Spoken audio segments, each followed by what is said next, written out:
화성 선교중앙교회 담임 목사님이신 김윤식 원로 목사님께서 나오시기 전에 하나님께서 주신 메시지는 사회자가 봉독하겠습니다.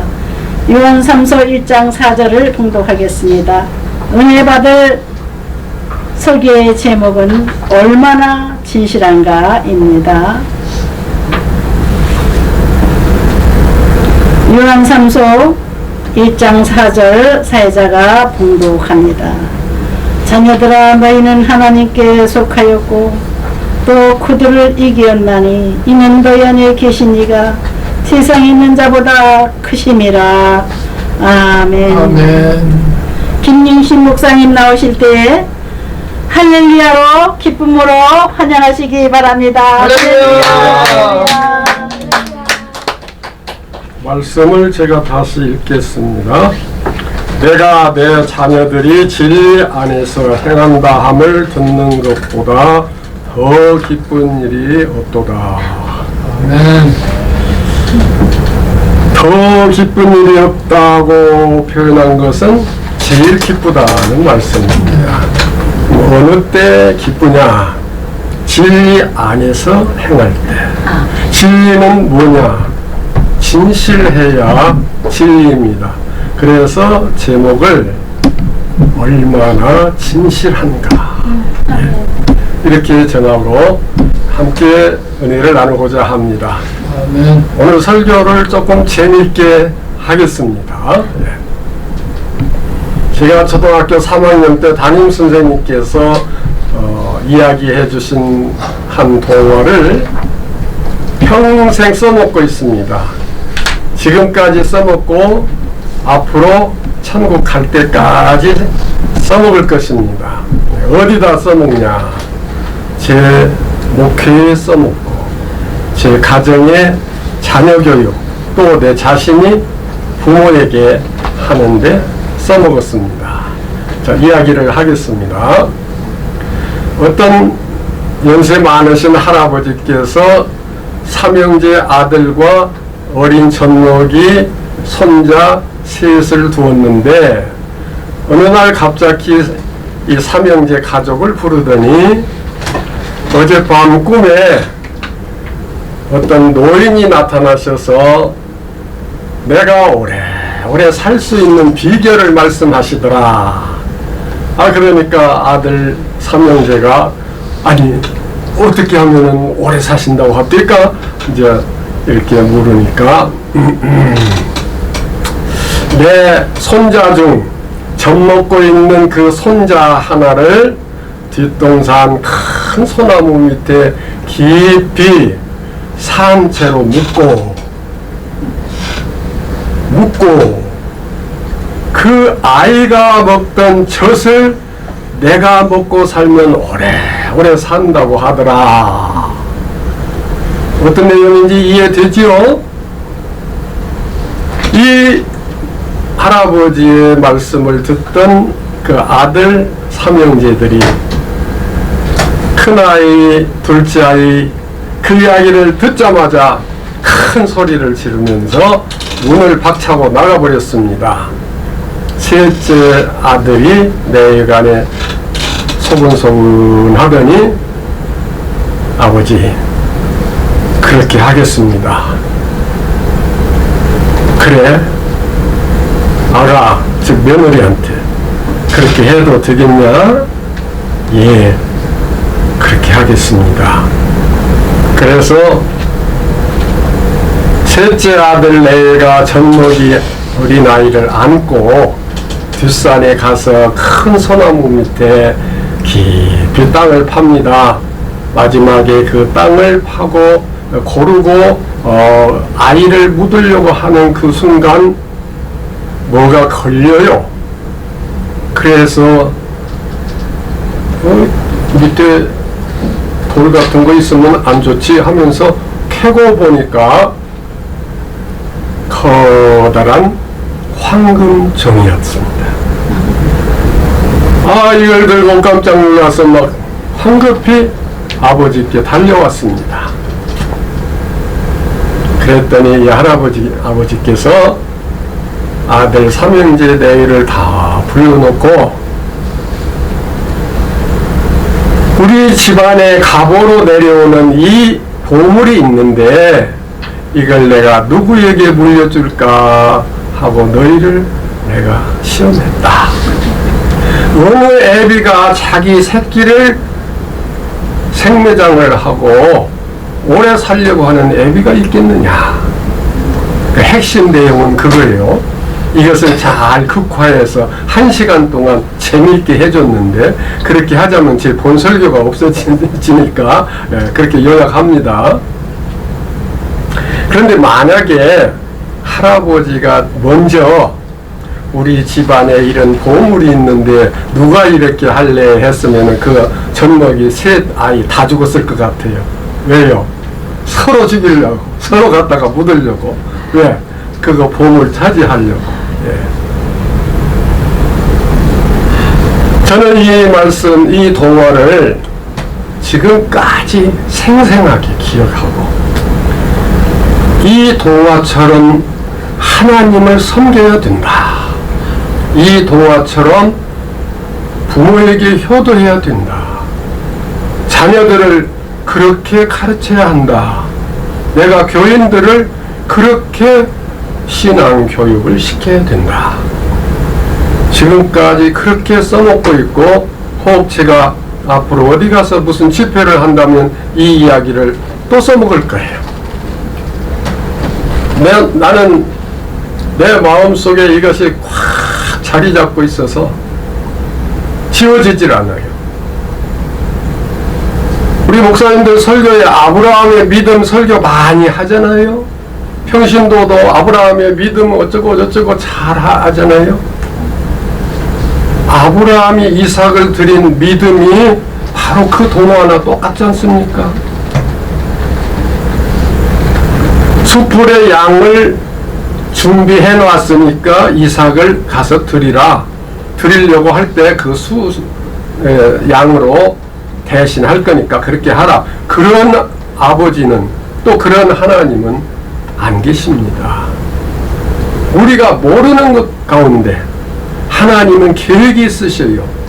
그런데 젖먹이를 갖다 땅에다가 생매장을 하고 그 아이 엄마의 즉 며느리의 젖을 먹고 산다?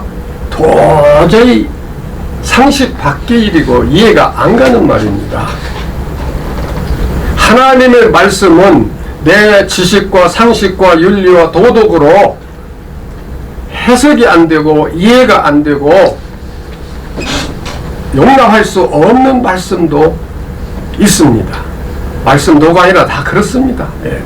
뭐 십자가에 죽으신 주님의 보혈의 피, 그 피가 몇 도라무나 되는데 온 인류의 죄를 씻어 아예 한 방울씩만 나눠 가져도 모자랄 텐데 예. 과학적으로 상식적으로 이해가 안 되는 말씀입니다. 그러나 믿으면 기적이 일어납니다. 하나님 말씀 순종했기 때문에 아브라함이 복의 근원이 됐고 오늘 많은 사람들이 아브라함의 믿음을 생각하고 아브라함을 믿음의 조상으로 여기지 않습니까? 아브라함이 절대 미리 한 거 아니잖아요. 백세에 얻은 독자를 어떻게 자기 손으로 칼을 들어 목을 치고 각을 떠서 불에 태워서 드린단 말이에요. 그러나 하나님의 말씀이기 때문에 오늘 문화가 새로워지고 지식과 상식이 넓어지고 과학이 발달되고 하나님 말씀을 보면은 옛날 구닥다리 무슨 고전 소설 같은 이야기 같이 들려질지 모르지만 앞으로 어떠한 시대가 와도 어떤 과학이 발달되고 어떤 문화가 발전이 되고 어떤 상황이 온다고 해도 하나님의 말씀은 1.1획도 변할 수가 없고 가감할 수가 없는 진리의 말씀이고 이 진리의 말씀을 얼마나 진실하게 지키느냐가 우리 인간의 본분이고 하나님의 은총을 받는 가장 귀한 그릇인 것입니다. 오늘 우리는 설교를 얼마나 좋은 말을 많이 합니까? 그러나 그걸 지키기가 정말 어렵습니다. 말은 잘하는데 그것을 생활로, 행동으로 실천하지 못하면 그건 진리가 아니에요. 거기에는 하나님의 역사가 일어날 수가 없는 것입니다. 그러나 생명을 내걸고 이유를 따지지 않고, 만약에 아브라함이 이삭을 드리라고 할 때에 좀 주저하거나 하나님 아버지 조금 다른 것으로 드리면 안 될까요 하고 타협을 했거나, 또는 아내하고 하나님께서 이렇게 하라 하셨는데 당신 생각은 어때요? 그럼 사라가 동의했을까요? 그런 식으로 주저하다가 마지못해서 가서 드렸다면 그건 믿음이 아니에요. 따지지도 않고 묻지도 않고 누구하고 상의할 생각도 않고 순종했던 그것이 아브라함의 믿음이고, 그것이 오늘 기독교여야 됩니다. 왜 오늘 기독교는 이유가 그렇게 많은지 몰라요. 이유가 많다 보니까 서로 갈라지고 서로 질시하고 이렇게 되지 않습니까? 아버지는 뭘 원하신다고 그랬어요?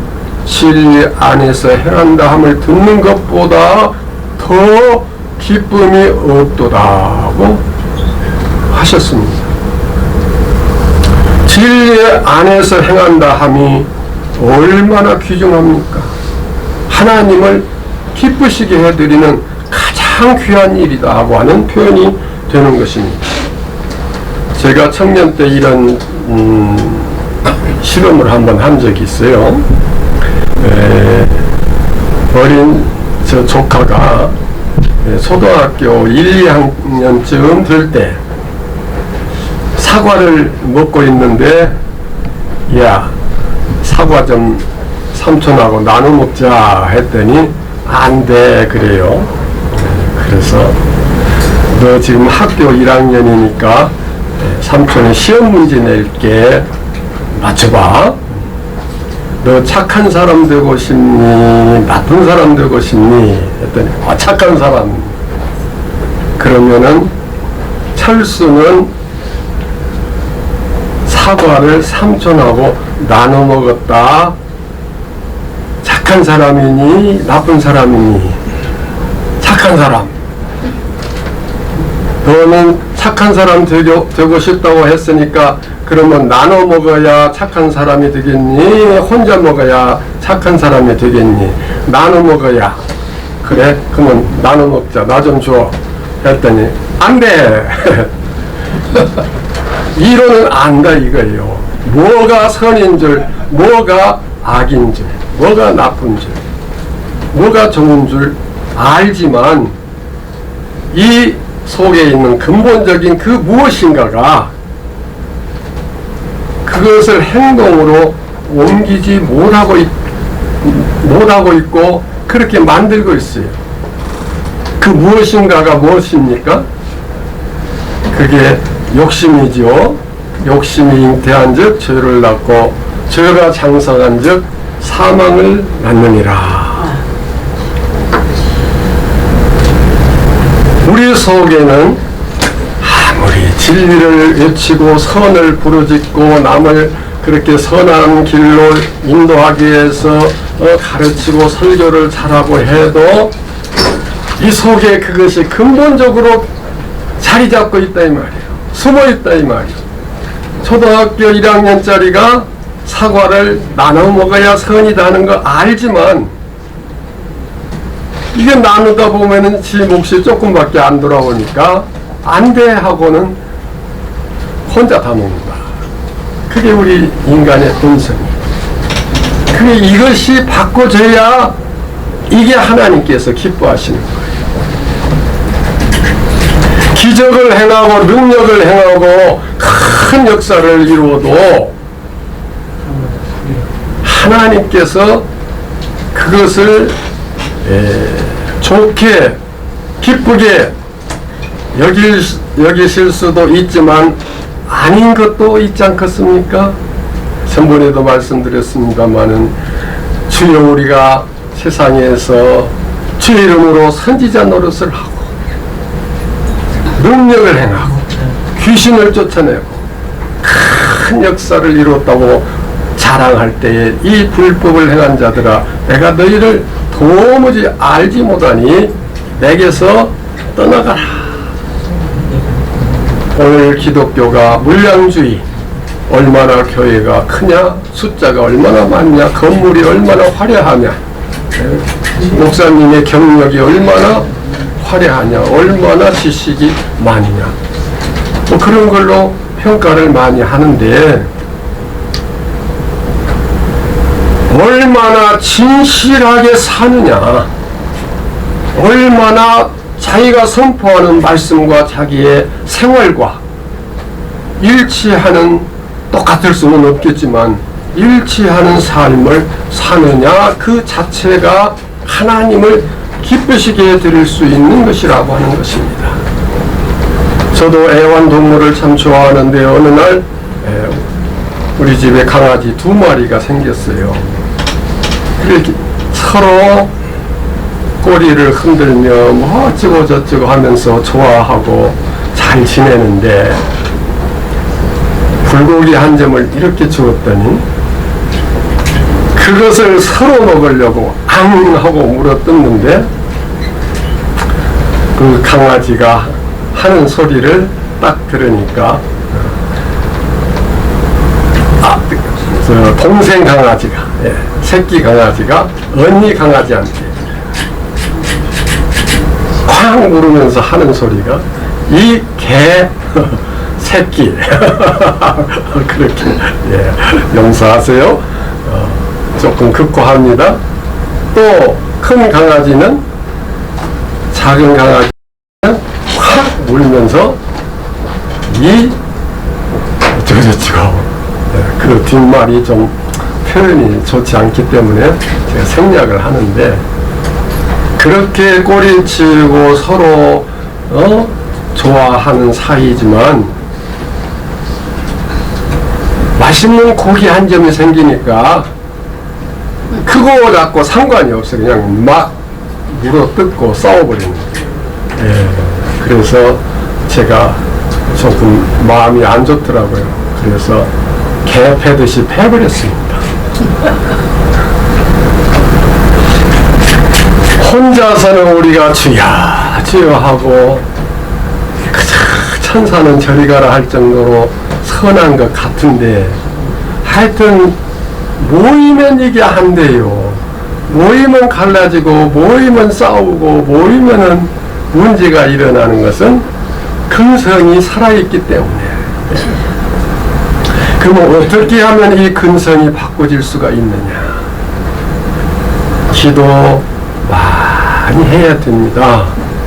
근데 그 기도는 금식하며 기도원에 올라가서 또 철야하면서 뭐 특별히 무슨 기도, 그 기도가 아니라 평생 그 삶 자체가 기도하는 삶이 될 때 내 인간적 의지로 이 바꿀 수 없는 속성을 성령이 오셔서, 성령은 말씀의 검이고 그 검은 우리의 심령 골수를 쪼개는 역할을 하기 때문에 그 성령의 검이 우리 속에 오셔서 내 옛사람을 죽이고 그리스도의 새 사람으로 거듭나게 하는 이 변화의 역사가 있어야만 된다. 그런데 지금 기독교가 어느 때 기도를 해야 하는가를 주로 가르치느냐, 또 어떤 그 인식을 가지고 있느냐, 오늘 제가 조금 극적으로 표현을 한다면 대학 입시 철이 되면은 새벽 기도가 많아져요. 남자들은 사업이 부도가 나면 보따리 싸들고 기도원에도 올라가고 금식도 하고 그렇습니다. 그러면 그 기도의 목적이 전부 어디에 있냐 하면은 자기가 잘 되기 위해서 하는 기도예요. 자기가 잘 되기 위해서라는 건 뭐예요? 내 자식이 잘 돼야 되고 내 사업이 잘 돼야 되는데 이게 큰일 났거든요. 부도 났고 지금 시험이 만약에 떨어지면 앞날이 그냥 어쩌고 저쩌고 그러니까 기도해야지. 문제가 생길 때 자기를 위해서 기도하는 것은 사실은 자기 욕심을 채우기 위한 기도다. 좀 심한 표현이 됐을지 모르지만 제가 지금 말씀드리려고 하는 것은 그런 어려운 일이 있거나 없거나 아무 관계없이 평소 늘 마음의 자세와 자기의 생활 모든 것이 하나님 앞에 기도하는 삶이 돼서 그 기도의 핵심은 나는 부족하고 죄인이지만 주의 성령이 내 중심에 오셔서 나를 변화시켜 그리스도의 새 인격 새 사람으로 새롭게 하여 주옵소서 하는 그 중심이 항상 이 속에 있고 주여 이 한마디만 하더라도 그 중심이 묶여져서 주님 앞에 올라가는 그런 기도가 돼야 그게 우리가 진리 안에서 살아갈 수 있는 길로 인도하는 과정이 된다. 이런 말씀을 드리고 싶습니다. 다시 말씀드리면은 무슨 일이 있을 때는 우리 특별 기도합시다. 병 나면 그때 막 안수기도 받아야 되고 어떻게 해야 되고 그게 아니다 이거예요. 병 났어도 그냥 특별 기도 안 받고 이 병도 하나님 뜻이 계셔서 주신 줄 믿습니다. 이 병으로 나의 생명을 부르실지라도 부름받는 그 시간까지 내 중심 내 속 사람이 변함없는 그리스도의 새 사람으로 살다가 진리 안에서 살다가 아버지 앞에 갈 수 있게 하여 주옵소서. 그 중심이 일평생 내 속에 있어야 되지 않겠느냐 하는 것입니다. 자, 이렇게 한번 제가 또 예화를 하나 들어볼게요.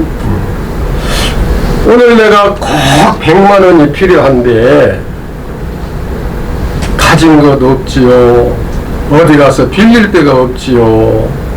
그런데 내가 지금 타던 차를 폐차하려고 지금 문 앞에 세워놨는데 어떤 돈 많은 사장님 차가 와서 그냥 이 차를 받았어요.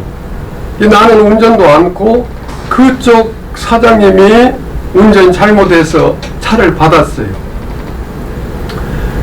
그러니까 보험 처리하자 뭐 하자 그럴 것 없이 그 사장님이 돈이 많으니까 100만 원짜리 자기 앞 수표를 한 장 딱 내놓으면 이거 가지면 수리하실만 하겠습니다 하고 이렇게 할 때에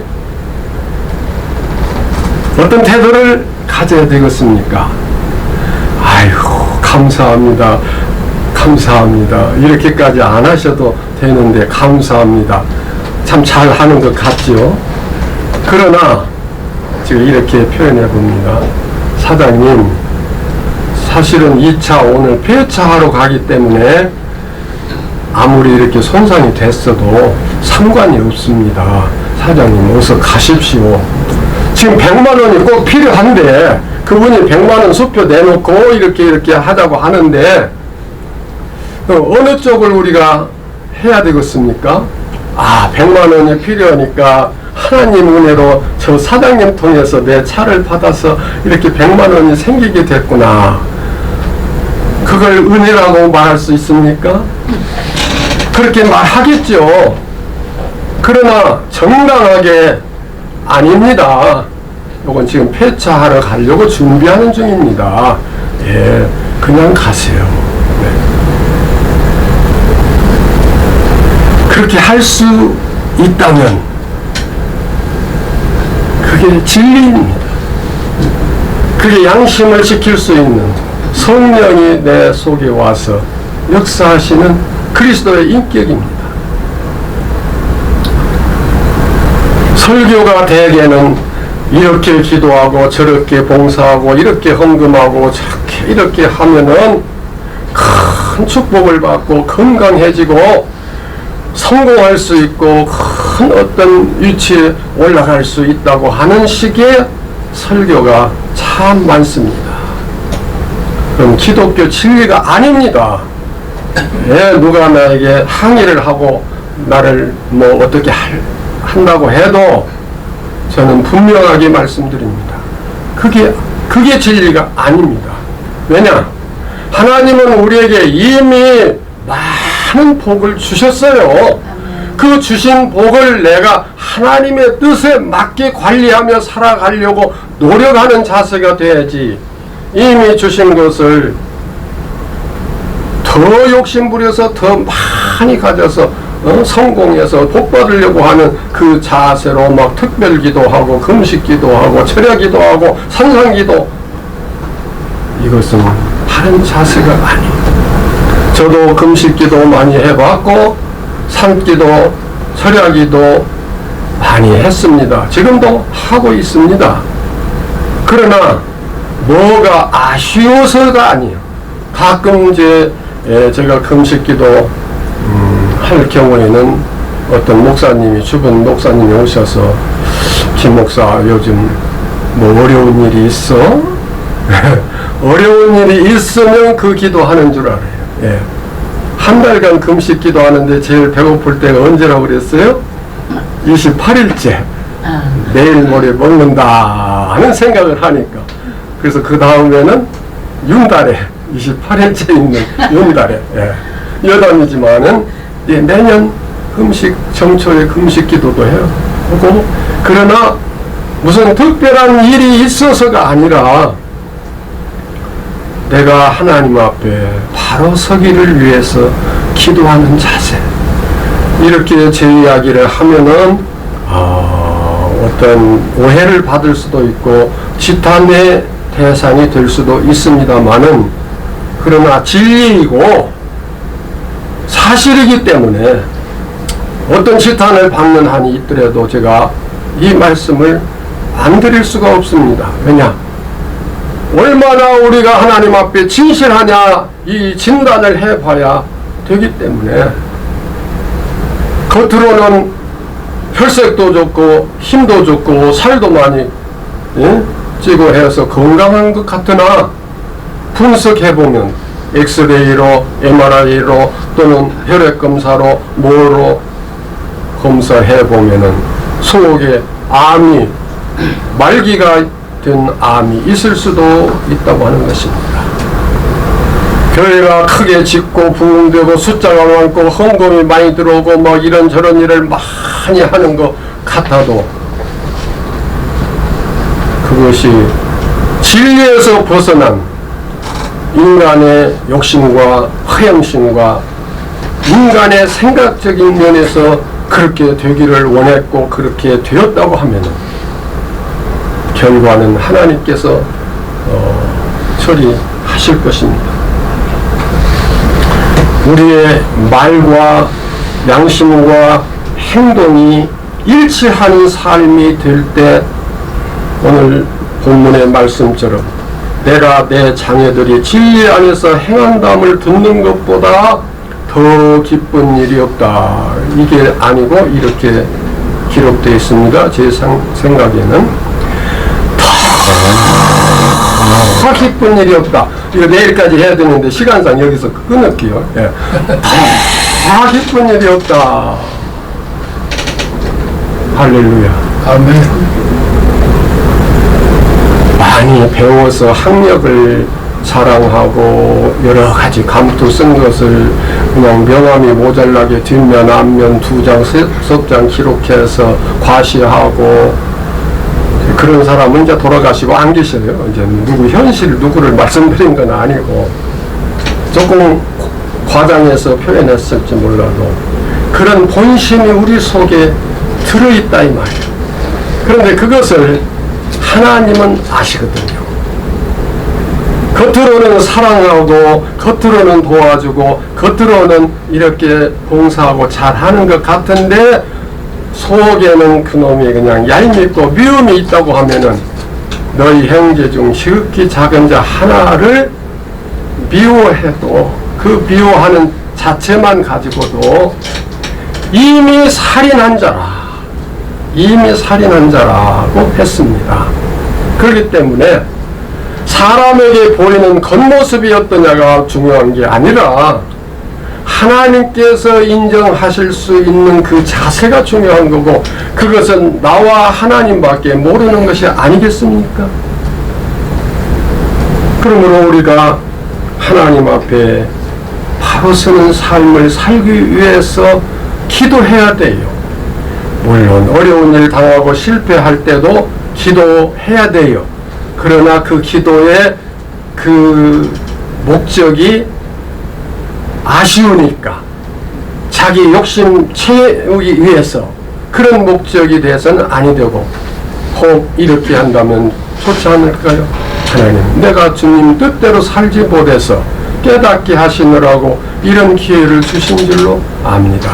그러니 이 어려운 기회를 통해서 내가 잘못을 깨닫고 하나님의 뜻이 무엇인가를 바로 알고 바로 설 수 있는 기회가 되도록 은혜를 베풀어 주시옵소서 하고, 그렇게 기도할 때에 그 기도를 하나님 기쁘시게 받지 않겠어요?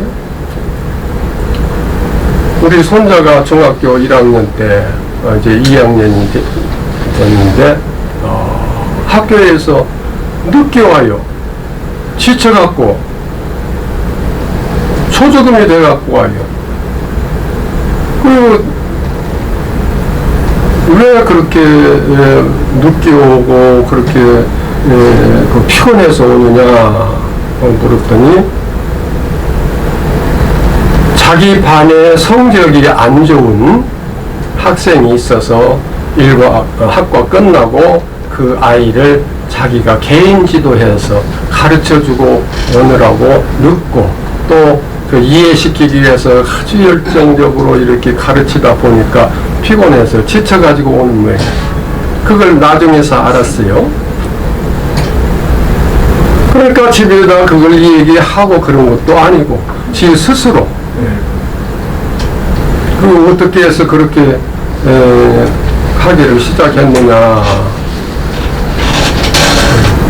제 매주 설교가 녹음이 돼서 그 손자들이 외국에 있지만은 다 들어요. 인도네시아에 선교사로 있는 아들의 아들, 그 손자가 그랬습니다. 그 설교 중에 이웃을 사랑하라, 그 한 말씀을 듣고서 저는 가진 것이 없으니까, 돈도 없고 뭐 다른 게 없으니까, 나는 실력이 있으니까 실력 없는 자를 가르쳐주는 것이 돕는 게 아니냐, 지 스스로 그렇게 판단해서 그렇게 했다는 거예요. 얘는 전 과목 월 100에서 하나가 빠져요. 한 과목이 98점을 맞았는데 실수로 그렇게 됐다고 얼마나 아쉬워하는지. 그래서 항상 수석을 합니다마는 지 스스로 그 일을 하고 싶어서 하는 거. 그렇다고 개인지도 했다고 그 아이가 무슨 사례비를 주는 것도 아니고, 그 부모가 알고 와서 뭐 도와주는 것도 아니고, 그냥 그렇게 했다는 소식을 듣고, 저는 왜 이 말씀을 드리냐면은, 제 글에 우리 손자가 보내준 최고 보약을 먹었다고 내가 그런 글을 썼었어요. 뭐냐, 그 소식을 들었을 때 내가 얼마나 기뻤던지, 내 핏줄에서 이런 아이가 나와서 얼마나 기뻤던지, 내가 그냥 막 안 먹어도 배가 부르고 보약 안 먹었어도 건강하고, 제가 이렇게 건강한 것은 그 보약을 먹었기 때문에. 그 아이가 진리 안에서 행한다는 소식을 듣는 이 하레비 마음보다도 우리가 진리 안에서 행한다음을 아시는 하나님의 마음은 얼마나 기쁘시겠느냐. 하나님을 기쁘시게 드릴 때에 생각지 못했고 기대하지 못했던 하나님의 은혜가 임하는 줄로 믿습니다. 기도합시다. 하나님 아버지, 하나님 앞에 바로 서기 위해서 기도하고 노력할 수 있는 저희들이 되게 하여 주시옵소서. 예수님의 이름으로 기도하옵나이다. 아멘. 아멘.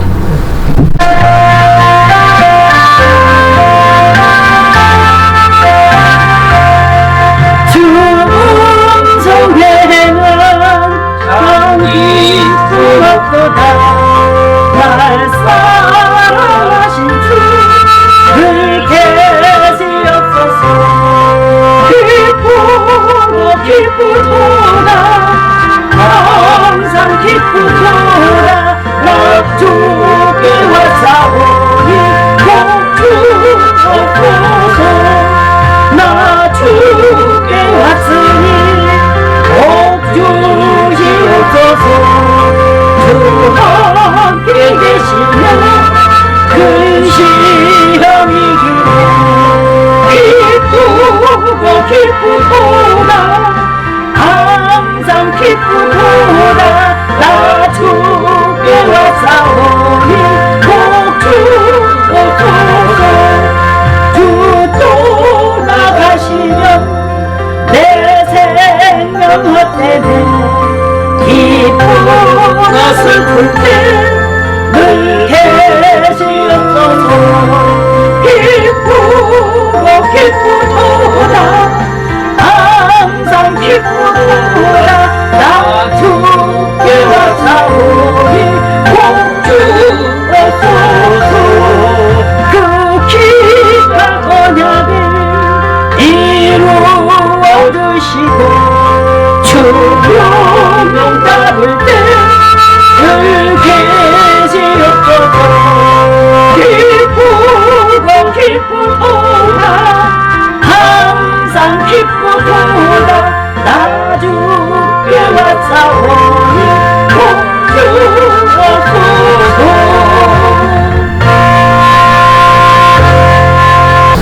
지금은 우리 주 예수 그리스도의 은혜와 하나님 아버지의 지극하신 사랑하심과 성령님의 감동, 감화, 역사하심이 신실하게 살고자 원하는 모든 분들 머리 위에 지금부터 영원토록 함께 하시기를 간절히 축원하옵나이다. 아멘.